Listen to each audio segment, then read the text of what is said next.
Hello, welcome to another video. So in this one we'll be focusing on running H2 in server mode. So to those who don't know what H2 is, it's just a lightweight Java-based relational database management system. The nice part is that it runs in memory, meaning it's running on RAM, which makes it a bit fast for data retrieval and data persistence. No file system dependencies are needed, so meaning that you don't have to worry about the disk space and the read and write permissions to your disk.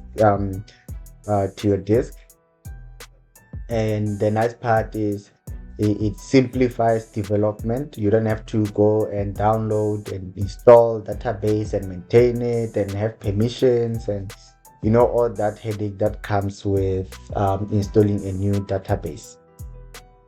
So why do we want to run it in server mode?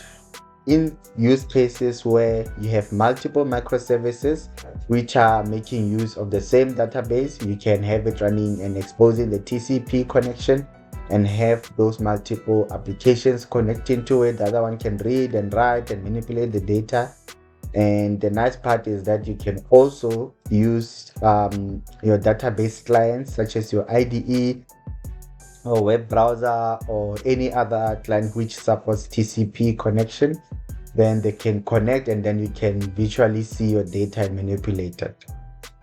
Another nice thing is that the development and testing flexibility of it makes it even more nicer, because if you want to monitor the state of your data even when you want to restart your application or change the data, then it allows for that. Another nice thing is that just because it's exposing a TCP connection, it allows other services to connect through it remotely or through network connections.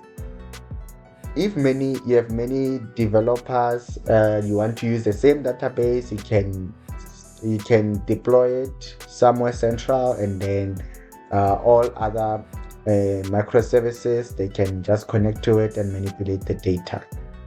So in this use case, this is what you'll be learning. We'll be setting up a Spring Boot with Maven dependencies, configuring the database to run in server mode. We're going to be implementing the TCP connection, and then we're going to test if it works through different clients. Let's get to it. Okay, firstly, we're going to create the group, then the artifact, the database. Okay, let's add our dependencies. So we need the web, then we need the H2 database, and then we're going to need JPA because we need to create the data source. Okay, let's generate.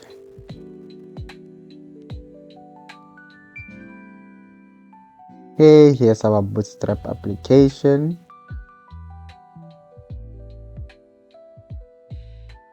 Okay, let's open the source, then the properties. That's the first thing I like to do, is to change it to a YAML.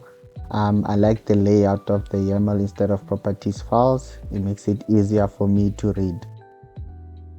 So let's do that. Application name, and then it's going to be database. Okay, let's do the server port. Okay, and from here, okay, let's configure the console. Let's enable. Okay, then the console is to console. So this is what we're going to use to access the browser. Okay, let's clean up our COM file.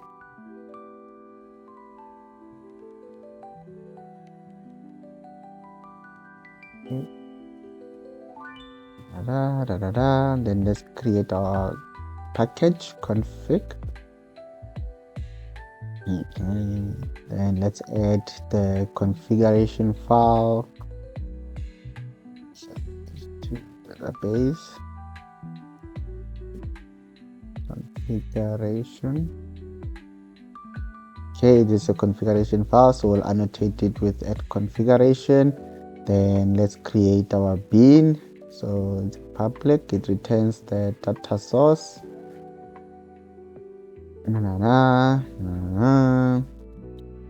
Data source, and then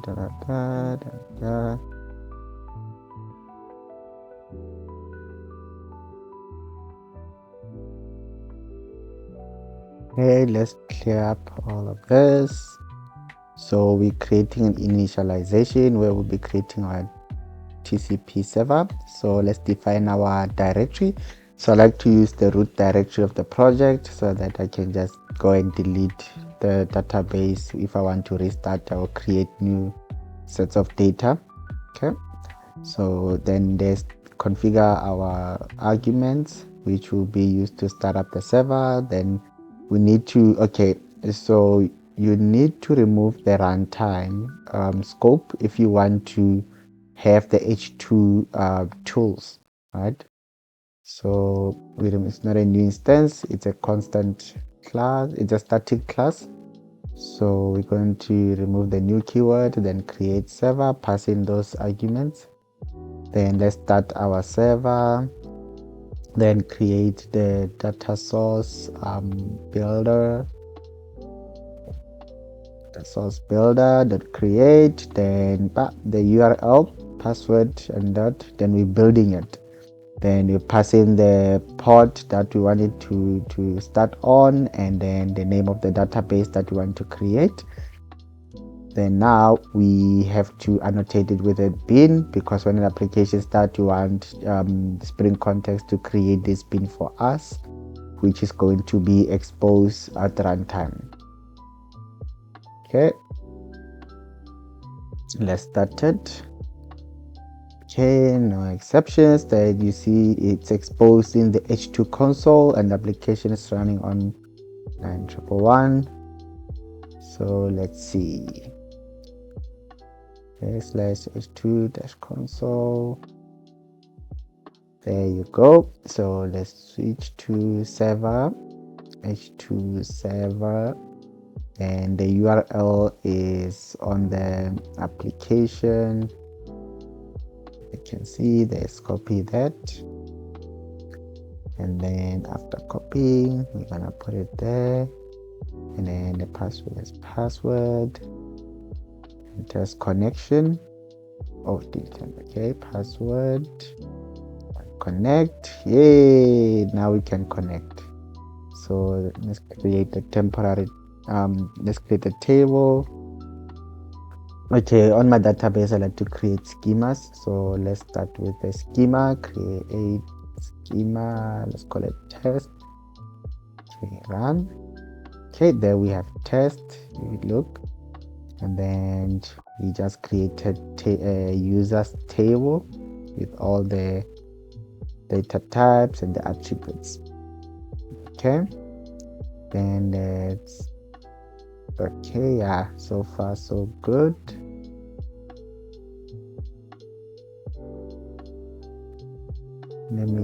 Let's populate data in there so that we can be able to test if it's able to accept data.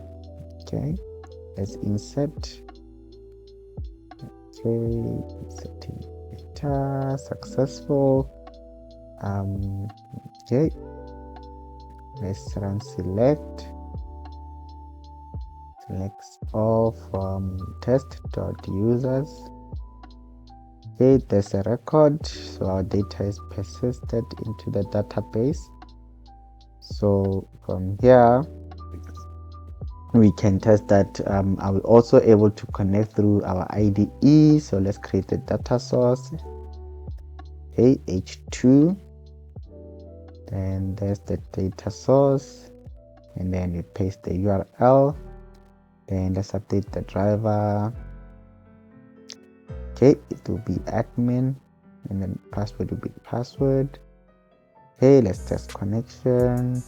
Able to connect. Okay, so now let's check the schema. There's test. Okay, Then I'm able to see my database. There's the test table and there's schema and there's the users, and as you can see, our data does show there. Happy days.